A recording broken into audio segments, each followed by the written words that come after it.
बिना चार्जिंग रे 50 वर्ष चलिबो फोन। बाजार को आसीबा को जाउछि एमिति एक बैटरी। नुआ टेक्नोलोजी द्वारा विकसित एही बैटरी 50 वर्ष जाए बिना चार्ज रे व्यवहृत होई परिबो। चाइना रे एक स्टार्टअप एभली गोटिए नूतन बैटरी तैयारी करछि। एथिरे विद्युत उत्पादन क्षमता रहितबा दाबी करछि।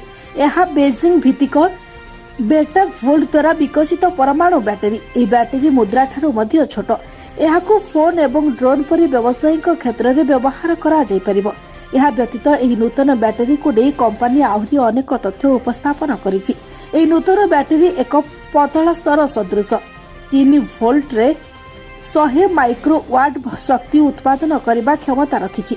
2025 सुधा यहाकू 1 वाट विद्युत उत्पादन कराइबारे लक्ष्य रखा जायछि। Bureau report Kalinga news Odisha.